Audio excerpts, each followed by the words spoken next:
నా పేరు రాజ్ కుమార్, నాది తెలంగాణ. ఇంతకుముందు ఉమ్మడి ఆదిలాబాద్ డిస్ట్రిక్ట్ మెన్సరాల్లో నేను పెట్టాను. అంతా ఫారెస్ట్ బ్యాక్డ్రాప్ ఏరియా కాబట్టి ఈ ఫారెస్ట్ కల్చర్లో ఉండడం వల్ల ఈ సింగరేణి కోల్బెట్ ప్రాంతంలో అవడం వల్ల ఆ ఇన్ఫ్లుయెన్స్ అనేది నా వర్క్ లో కొద్దిగా పడింది. నేను చదువుకునే స్కూల్ కూడా భగత్ సింగ్ హై స్కూల్. ఒకరోజు మా టీచరు నువ్వు డ్రాయింగ్ బాగా వేస్తున్నావు కదా, భగత్ సింగ్ ది డ్రాయింగ్ చేయరా అని చెప్పడం జరిగింది. సరే నేను క్యాజువల్ గా ఆయన అన్నాడు కదా అని చేస్తే అది ఆగస్ట్ 15th కి మా ప్రిన్సిపాల్ భగత్ సింగ్ పెట్టి చేస్తుండే. సో అట్లా నేను ఫస్ట్ నేను చేసిన డ్రాయింగ్ భగత్ సింగ్ డ్రాయింగ్ చేసిన.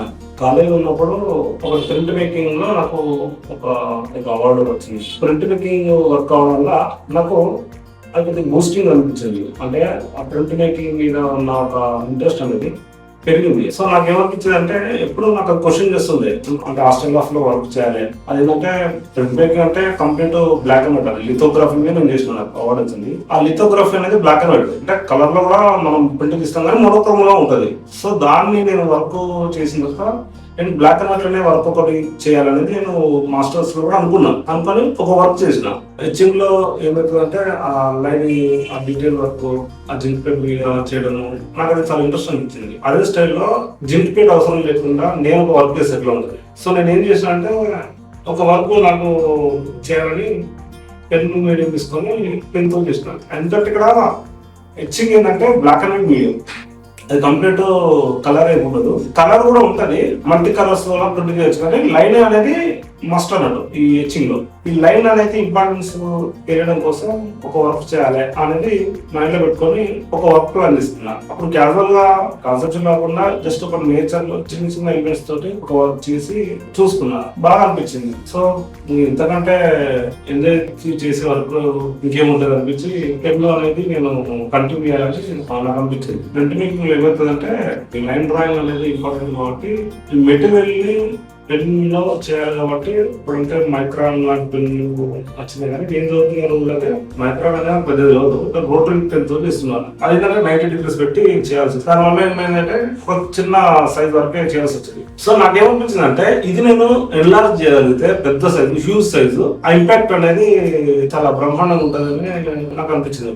ఉన్న అదే రోటరీ పెన్ తోటి చాలా కిందనే కూర్చొని చేస్తుండే. సో ఇప్పుడు ఆ ప్రాబ్లం అవసరం లేదు, మైక్రాన్ లాంటి పెన్లు వచ్చినాయి. ఇంకోటి ఏంటంటే పెన్ ఒకటి, పేపర్ ఒకటి. ఇప్పుడు ఏంటంటే జాసిడ్ ఫ్రూ పేపర్స్ వచ్చినాయి, ఆర్చివల్ పేపర్స్ వచ్చినాయి. చాలా మంది తెలియదు ఏంటంటే పేపర్ అంటే చినిగిపోతుంది, చాలా లో కాస్ట్ మెటీరియల్ అనే ఒక ఫీలింగ్ ఉంది. వాస్తవానికి మీరు ఇప్పుడు కూడా మీరు చూడండి, archival paper, acid free paper life span కొట్టండి ఈజీగా 400 years ఉంటుంది. నేను ఈ డ్రాయింగ్స్ లో స్టార్టింగ్ ఇంటర్వ్యూ చేసిన తర్వాత వర్క్ కాన్సెప్ట్ ఏం లేవు. నా సరౌండింగ్ లో ఉండే రెగ్యులర్ గా మనం చూసే ఎలిమెంట్స్ ఒక సైంటిఫిక్ వేలో చూస్తే ఎట్లా ఉంటది అంటే నేచర్ అంతా సైన్స్ తోటే ముడిపడి ఉంటది. అంటే ప్రతి దాంట్లో తెలియని మనకు ఎన్నో డిఫరెంట్ షేప్స్, ఆబ్జెక్ట్స్ అన్ని మనకు కనిపిస్తుంది. దాన్ని నేను ఒక సైంటిఫిక్ వేలో చూస్తే ఎట్లా ఉంటది. సో నేను దాని మీద ఫోకస్ చేయాలని వర్క్ చేయడానికి స్టార్ట్ చేశాను. నేను ఒక రెగ్యులర్ ల్యాండ్స్కేప్ లాగా కాకుండా వర్క్ నేను కొత్తగా చూడాలన్నప్పుడే నేను వర్క్ అనేది చేయగలుగుతాను. నేను అది మైండ్ లో పెట్టుకొని క్రియేటివ్ ప్రాసెస్ లో వర్కింగ్ కూడా ఎట్లా అనేది, ఆ థింకింగ్ ప్రాసెస్ అనేది అక్కడ నుంచి అర్థమైంది.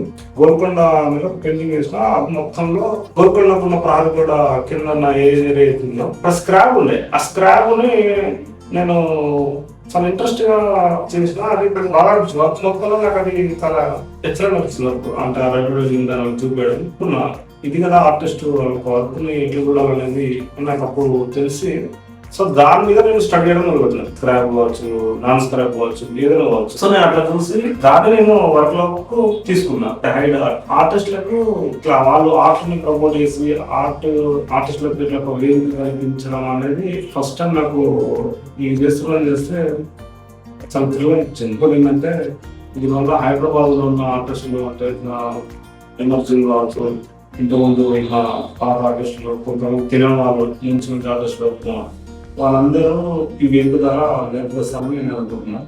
హైదరాబాద్ లో ఉన్న మామూలు ఆర్టిస్టులు అందరినీ తీసుకురావాలంటే బెస్ట్ ప్లాట్ఫామ్ అని నాకు అనిపిస్తుంది.